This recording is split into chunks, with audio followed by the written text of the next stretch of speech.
My husband called me Barren in the middle of our pristine, white kitchen, a single word meant to shatter me. He thought it was the end of the conversation, the final verdict on our marriage. But it was just the beginning.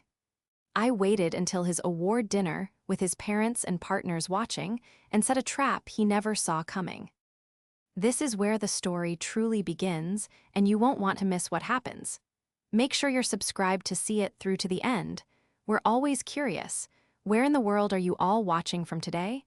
Let us know in the comments. The flu had settled deep in my bones, a miserable, aching dampness that made every movement an effort. I was bundled on the sofa, a fortress of blankets built around me, when Julian came home. He didn't ask how I was feeling. He never did these days. Instead, he dropped his leather briefcase by the door with a thud that echoed the finality I felt in my own heart. He walked into the kitchen, the clink of a glass against the marble countertop sharp and uncaring. I'd spent 15 years learning the sounds of his moods, and this one was dangerously brittle. I had been staring at an email on my phone from Dr. Miller's office, a gentle reminder about my upcoming annual checkup. It was a routine notification, but it felt like a cruel joke. Another year, another checkup confirming my body's quiet, stubborn refusal to cooperate. 15 years of appointments, of charts, of hope rising and falling like the tide. For 15 years, I had been the one to schedule the consultations, track the cycles, and endure the invasive procedures. I had been the public face of our shared struggle, the one who accepted the sad, pitying smiles at family gatherings when someone's toddler ran past. Julian had always been a silent partner in this grief, a handsome statue of support whose foundation, I was beginning to realize, was made of sand. His silence had slowly curdled from stoicism into resentment. He stood in the doorway between the kitchen and the living room, holding a glass of scotch, the amber liquid catching the last of the evening light. "Did you call the caterers about the dinner?" he asked, his voice clipped. The dinner was for his firm's latest award, a celebration of a sleek, glass and steel skyscraper that had won him international acclaim. Everything in Julian's life was about appearances, about the clean lines and flawless facades he designed. Our life, it seemed, was his most ambitious project. I coughed, a dry, rattling sound that scraped my throat. "I wasn't feeling up to it, Julian. I'll do it tomorrow." He took a slow sip of his drink, his eyes scanning my pathetic form on the sofa with a look of profound disappointment. "You're always not feeling up to it, Valentina. There's always something." The accusation hung in the air, heavy and suffocating. It wasn't about the caterers. It was about everything. It was about the empty nursery we had painted a hopeful shade of yellow a decade ago, now a sterile home office. It was about the vacations we took to relax, the tension coiling between us in every sun-drenched photo. "I'm sick, Julian," I said, my voice barely a whisper. "I have the flu." "An excuse," he scoffed, swirling the ice in his glass. "Just one more reason things are stagnant." Stagnant, that was the word he chose. Like a pond overgrown with algae, our marriage was still and lifeless in his eyes. The injustice of it all, the sheer, breathtaking unfairness, pricked at the edges of my feverish haze. I had given him my youth, my body, my hope. I had subjected myself to endless tests and procedures, all while he stood by, offering hollow platitudes about us being in this together. "What do you want from me?" I asked, pushing myself up. The room swam for a moment. "What more can I possibly do?" He walked over and stood before the fireplace, his back to me. He looked at the perfectly curated collection of art on the mantelpiece, objects of beauty and value he had acquired just as he had acquired me. "I wanted a family, Valentina. I wanted a legacy, not this emptiness." "I wanted a family," I shot back, a surge of adrenaline cutting through my illness. "Don't you dare put this all on me. We went through this together." He turned then, and the mask of sophisticated control he wore for the world was gone. In its place was a chilling contempt, a raw, ugly disdain that I had only seen glimpses of before. It was the face of a man who had decided he was done pretending. "Did we?" he said, his voice low and venomous. "I went to a few appointments. I held your hand, but you were the one who couldn't follow through. You were the one who failed. The word struck me with physical force. Failed, like an exam, like a project. The clinical coldness of it stole the air from my lungs. That's a monstrous thing to say, I choked out.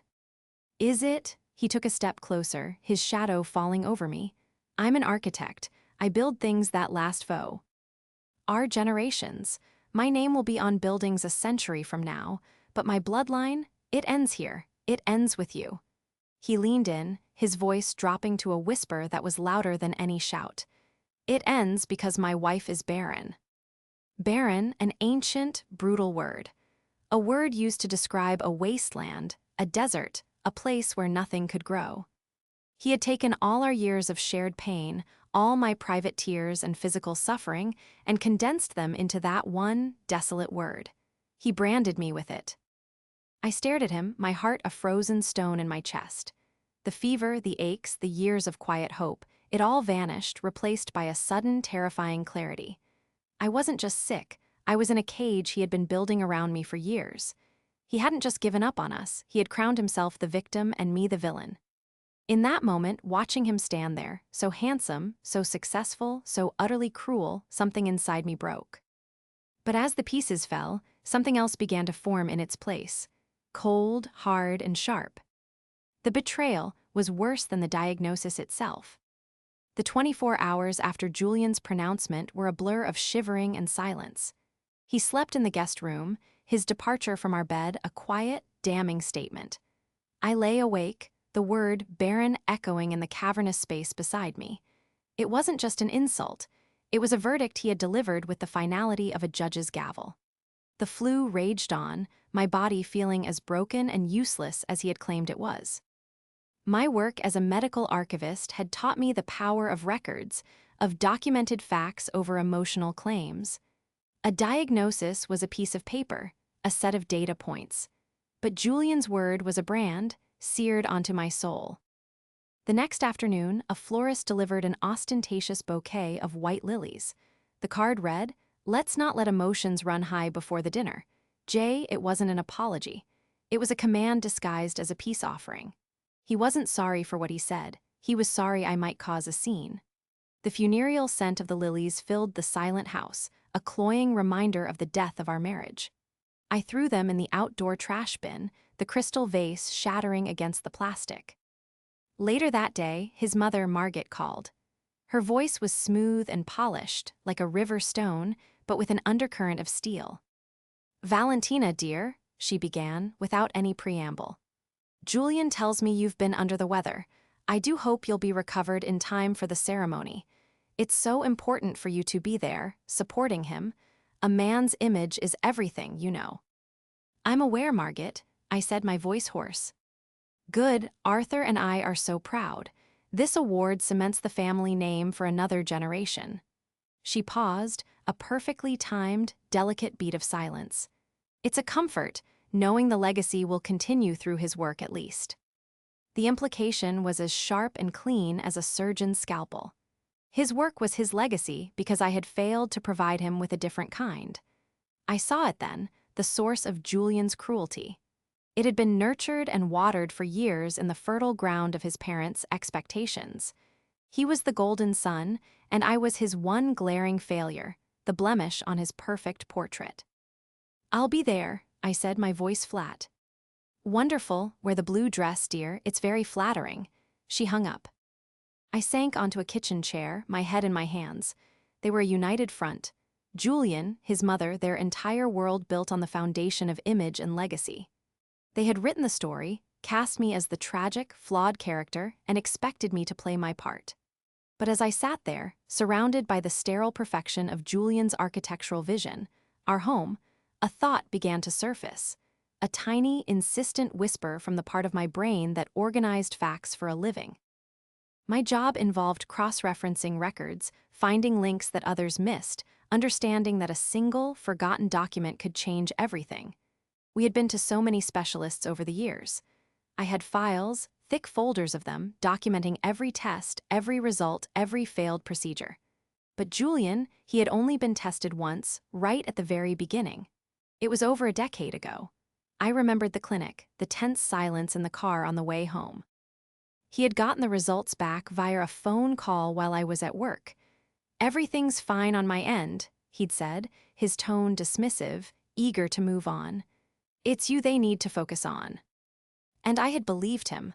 Why wouldn't I? We were a team. We were in it together. But they had forgotten one crucial thing. They had forgotten who I was and what I did for a living. I wasn't just a heartbroken wife, I was a professional archivist. My mind was a library of stored information, and my entire career was built on the meticulous retrieval of facts. A memory flickered, the name of the clinic, the approximate date. Julian was careless with paperwork he deemed unimportant, particularly his own medical history. He trusted me to handle all of that. He had always trusted me to carry the burden. It was possible, just possible, that the original report was still tucked away somewhere, lost in the sea of my own medical files. The thought was a jolt of electricity, clearing the fog of my fever. I stood up, my body still weak, but my mind suddenly sharp and clear.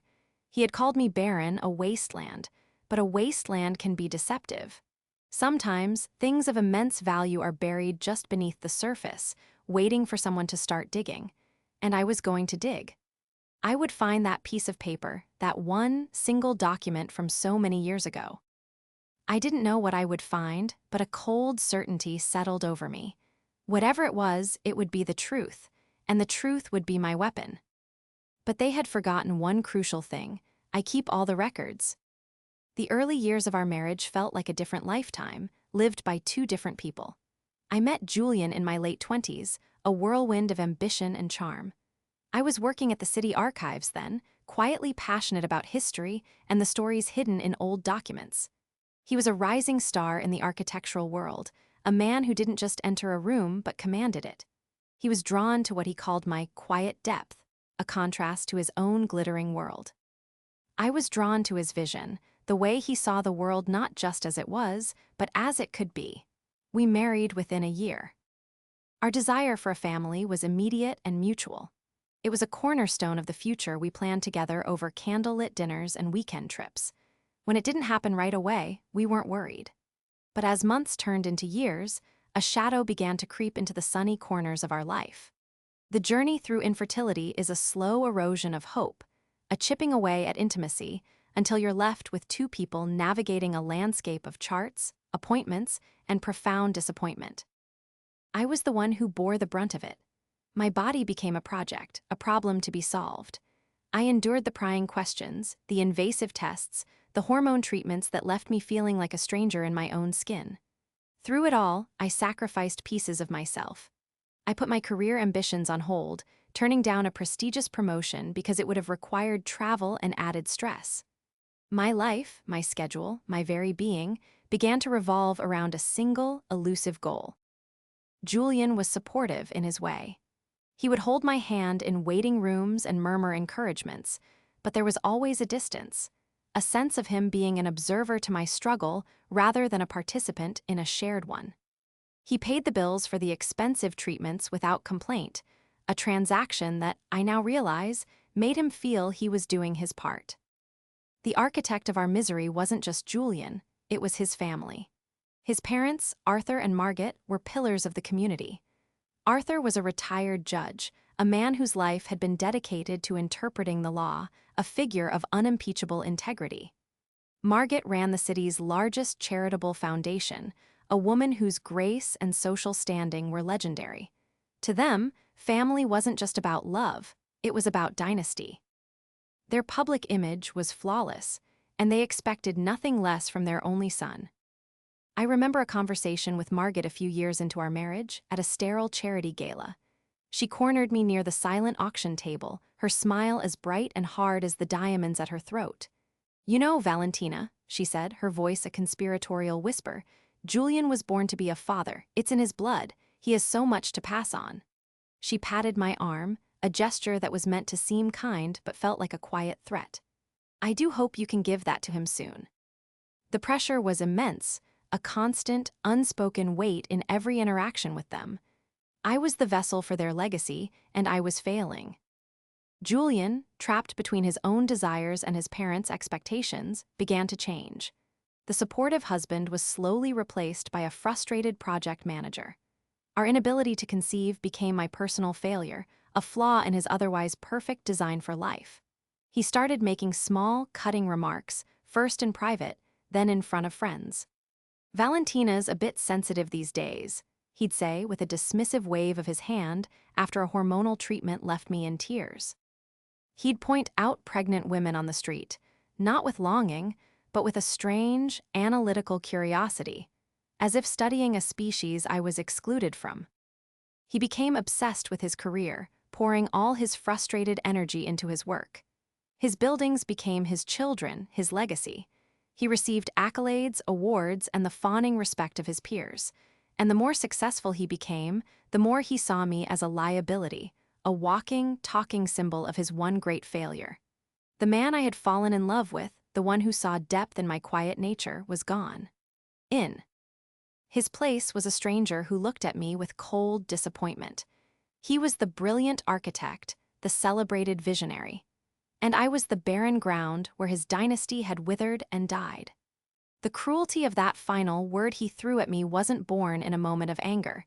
It had been designed and constructed over many years, a monument to his bitterness. The day after Margit's chilling phone call, the fever finally broke. I woke up feeling hollowed out but strangely calm. The emotional storm had passed, leaving behind a cold, clear purpose. Julian had already left for the office, his presence erased from the house save for the faint scent of his expensive cologne. I walked into his study, the room he ironically called the nursery when we first bought the house. It was now a monument to his success, the walls lined with framed awards and architectural drawings. In the corner sat a heavy, antique filing cabinet where we kept our shared life documents, mortgages, insurance policies, and years of accumulated medical records. My hands were steady as I pulled open the drawer labeled MP. I was no longer a grieving wife, I was an archivist on a mission. My professional life was a quiet rebellion against chaos. I brought order to scattered histories, piecing together narratives from forgotten fragments. Now I would do it for myself. I pulled out the thick accordion file simply marked medical.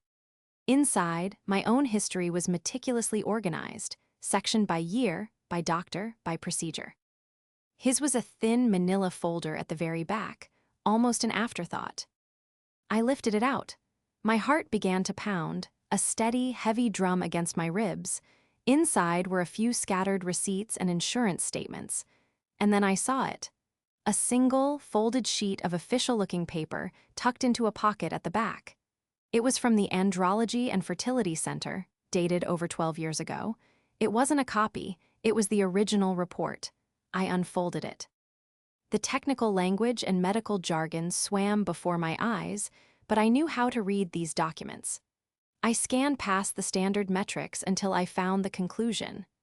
I read the sentence once, then twice, then a third time, the words burning themselves into my memory. Diagnosis: severe oligosthenotritozoospermia, OAT. Prognosis: extremely low probability of natural conception. Recommend immediate consultation regarding assisted reproductive technologies, specifically ICSI. I sank to the floor, the paper clutched in my hand. It wasn't a verdict of fine. It was a near-certain diagnosis of severe male infertility. The numbers were stark, the prognosis bleak. For 12 years, he had known. For 12 years, he had watched me inject myself with hormones, subject myself to painful procedures, and weep with every failed attempt. He had stood by as I blamed my own body, as I absorbed the pitying looks and the pointed comments from his mother. He had let me carry the entire weight of this sorrow, a burden that was never mine to carry alone. It wasn't just a lie, it was a breathtaking act of psychological cruelty. The word Barren echoed in my mind again, but this time it was his voice, dripping with the poison of his own deception. But that wasn't all. As my shock subsided, a cold, sharp anger took its place. I wasn't just going to confront him. That would be too easy.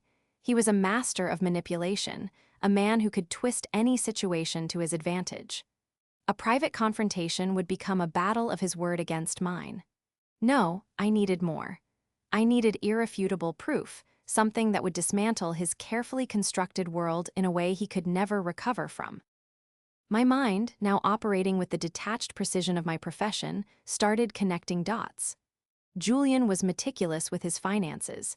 He reviewed every statement, every transaction. I had access to all our joint accounts, of course, but he also had a private business account I rarely saw.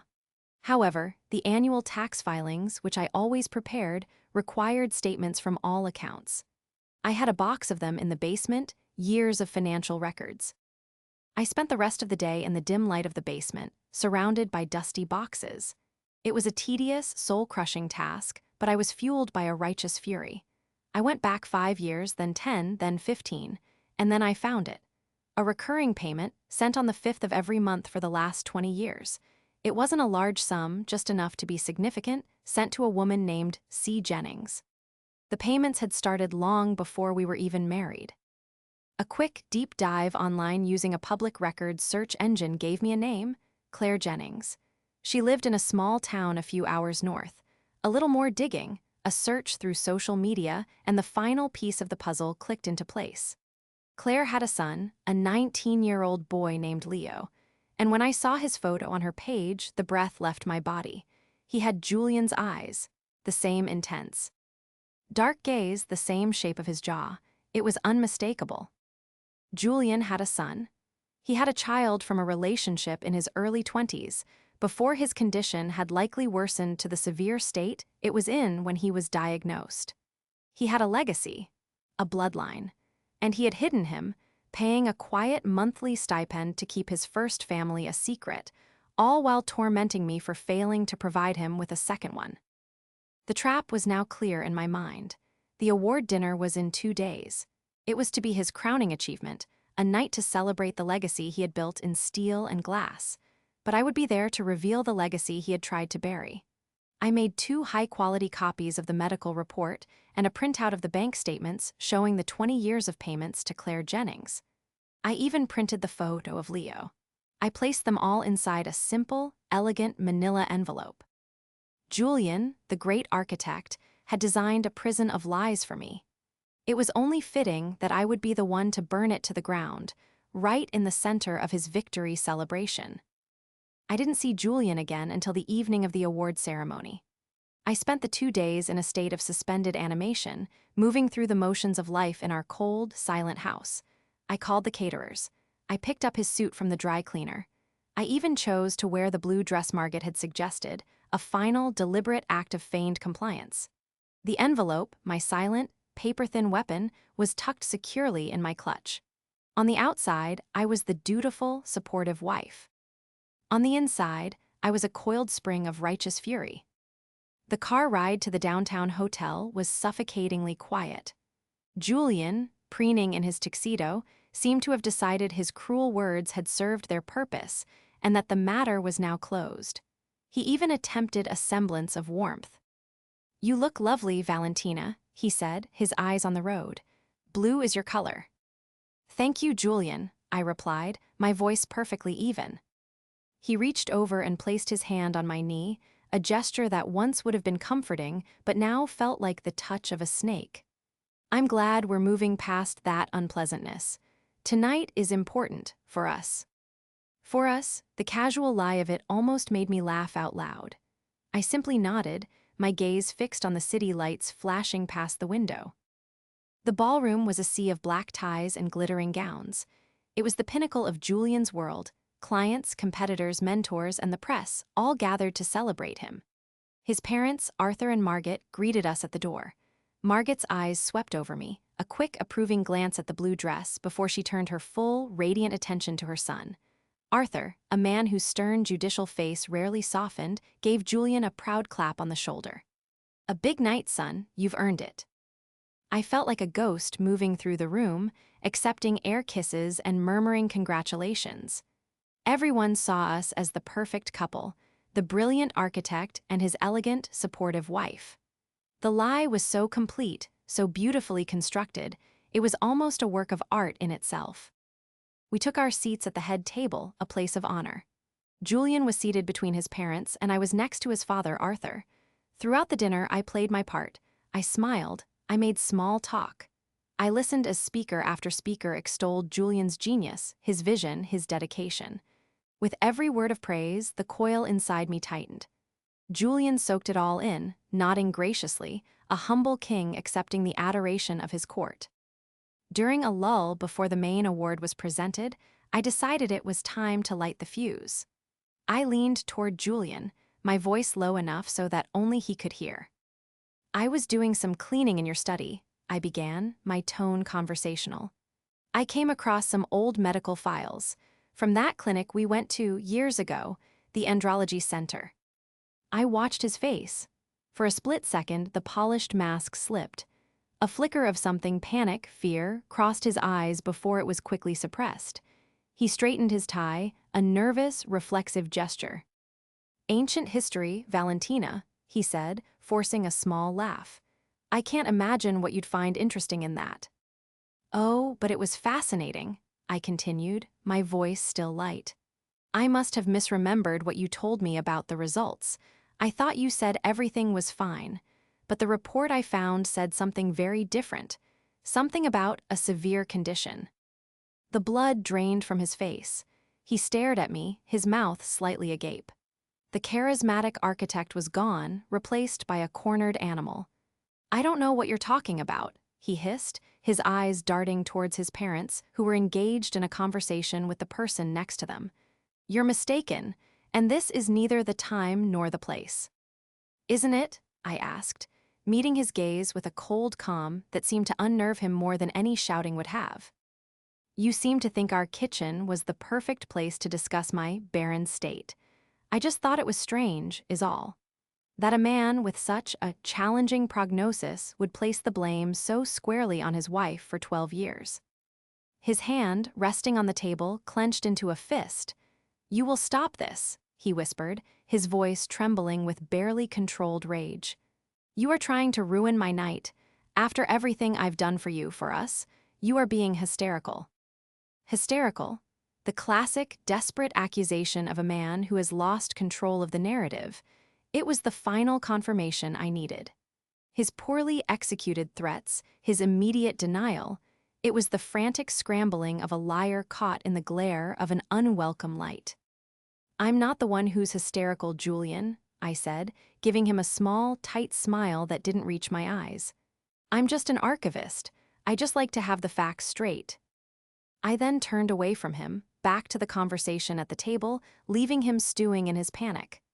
I had shown him my hand, just a single card from the deck, and his reaction told me everything. He was terrified.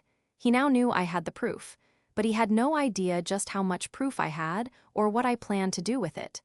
The main presentation was about to begin. The stage was set. Julian was a wreck for the remainder of the dinner. He could barely follow the conversations around him, his eyes constantly flicking toward me with a mixture of fury and pleading. He tried to catch my eye, to send me a silent message to stand down, but I refused to look at him. I focused on his father, Arthur, engaging him in a placid conversation about his retirement and his grandchildren from Julian's sister. Every mention of the word grandchildren was a small, sharp twist of the knife, and I could feel Julian flinching beside me. His desperation escalated.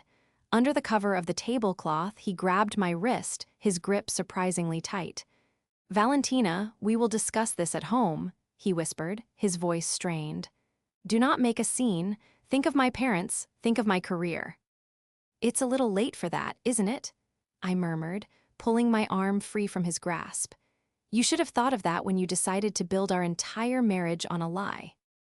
His composure was cracking, the flawless facade showing visible fissures. He knew I had the medical report, but he was gambling that I wouldn't have the nerve to use it. He underestimated me. He had always underestimated me. He saw me as passive, as the quiet, long-suffering wife. He had no concept of the steel that 15 years of quiet endurance had forged within me. Meanwhile, his mother, Margaret, was in her element, oblivious to the drama unfolding right next to her. She was holding court, regaling the table with anecdotes about Julian's prodigious talent as a child. "He was always building things, even as a toddler," she said, beaming. "It's in his blood," a true creator. It was always his destiny to build a legacy. A legacy? The word hung in the air, heavy with irony. Arthur nodded in agreement, his chest puffed with paternal pride. "The name will live on," he said with quiet satisfaction. This was the core of their world. Name, blood, legacy. They were so blinded by the son they had manufactured in their minds that they couldn't see the fraud sitting right beside them. My resolve hardened. This wasn't just about Julian's betrayal of me. It was about the profound deception he had perpetrated against everyone who loved and trusted him, especially the parents who had placed their dynastic hopes upon his shoulders. The final piece of my plan had been put into motion that morning. Fueled by a night of sleepless, cold fury, I had done something I never thought myself capable of. I hired a private investigator, a discreet professional recommended by a lawyer I'd consulted. I didn't need him to find Claire and Leo. I had already done that. I needed him for something more specific. I needed confirmation and context. I needed to know the story. Just before we left for the dinner, the investigator had called. His findings were more damning than I could have imagined. Claire Jennings had not been a fleeting affair. She and Julian had been in a serious relationship for 2 years in his early 20s. He had left her shortly after she told him she was pregnant. He had denied paternity at first, but a test had proven he was the father. He agreed to provide financial support only on the condition that she never contact him or his family, that she never use his name. He had effectively paid her to disappear, to erase his firstborn son from his life story so he could start fresh, unencumbered by a past that didn't fit his ambitious future. The investigator had also managed to speak to a former colleague of Claire, S., who recounted how devastated she had been. Julian had told her that having a child then would ruin his life. He had a career to build, an image to CR. Eat, a secret child born out of wedlock, was a crack in the foundation he was laying. This was the irrefutable proof, the final nail in the coffin of his lies. It wasn't just that he had a son. It was that he had cruelly and deliberately abandoned him to protect his own ambition. He hadn't just lied to me about his infertility. He had lied to his own son about his very existence. The host of the ceremony walked to the podium. It was time. Julian's name was about to be called. He shot me one last, desperate look. It was a plea, a threat, and a surrender all rolled into one. But I was no longer looking at him. I was looking at his father, the retired judge, a man who had spent his life in pursuit of the truth, and I was about to present him with his final, most personal case. The lights in the grand ballroom dimmed, and a single spotlight found the host at the podium. A hush fell over the crowd. My heart was a frantic bird against my ribs, but my hands were perfectly still as they rested on my lap, my clutch containing the envelope feeling as heavy as a stone. "And now, the award for Architectural Visionary of the Year," the host announced, his voice booming through the sound system. "This year, we honor a man whose work has reshaped our city's skyline, a true master of form and function. The award goes to Mr. Julian Croft." The room erupted in thunderous applause, a standing ovation. Julian's colleagues at our table were on their feet, patting his back. Margaret was crying tears of joy, her perfectly manicured hands clasped together as she gazed at her son. Arthur stood tall, the very picture of paternal pride. Julian rose, buttoning his tuxedo jacket. He smoothed his hair and plastered a humble, grateful smile on his face. He looked at me for a fraction of a second, his eyes filled with a final, silent warning. "Don't you dare." He then turned and walked toward the stage, shaking hands as he went, the conquering hero taking his victory lap. As he reached the stage and took the heavy, glistening award, I knew this was the moment. The applause began to die down as Julian prepared to give his speech. The spotlight was on him, but the real drama was about to unfold at the table, in the shadows. I leaned over to my father-in-law. "Arthur," I said, my voice calm and clear over the fading applause. "Julian asked me to give this to you. He said it was important you see it tonight." Arthur turned to me, a look of mild confusion on his face. "To me, why?" "He said it was about his legacy," I replied, my gaze unwavering. The real one. I placed the simple manila envelope on the white tablecloth in front of him. His name, Arthur Croft, was written on it in my neat block script. Intrigued, he picked it up. Beside him, Margaret glanced over, her curiosity piqued. On stage, Julian began his speech. "Thank you, I am deeply humbled," he said, his voice thick with practiced emotion. "When I design a building, I think about more than just steel and glass. I think about permanence. I think about the future. I think about legacy." As the word legacy left his lips, Arthur slit open the envelope with his butter knife. He pulled out the small stack of papers. The first page on top was the photograph of the 19-year-old boy, Leo. Arthur stared at the picture, his brow furrowed. "Who is this young man?" he murmured, more to himself than to me. Margaret leaned in closer to see. "He has Julian's eyes," she whispered, a note of wonder in her voice. On stage, Julian was continuing. "A legacy is not just what we build, but what we pass on. It is the foundation upon which future generations can stand." Arthur's gaze flicked from the photo to the next page. The printouts of the bank statements, 20 years of monthly payments to Claire Jennings. His face, trained by decades on the bench to remain impassive, began to crumble. His eyes scanned the dates, the name, the amounts. The color drained from his cheeks. "What is this, Valentina?" he asked, his voice a low, dangerous rumble. I didn't answer. I simply watched as he picked up the final document, the one that would connect all the dots. He unfolded the medical report. His sharp, legally trained eyes moved quickly over the page, absorbing the diagnosis, the prognosis, the date. Severe oligosthenotratizoospermia. The applause for Julian's speech had started, but it sounded distant, muffled. The entire world had narrowed to the space around our table. Arthur looked from the medical report, dated 12 years ago, to the bank statements, which had started 20 years ago, and back to the photograph of the boy who looked so much like his son. The realization hit him with the force of a physical blow. His hand trembled, the papers shaking. He understood. He understood that his son was not only infertile but had known for over a decade. He understood that his son had a secret child, a grandson he had never met. And he understood, with dawning, stomach-churning horror, the depth of cruelty Julian had shown me, his wife, for all those years.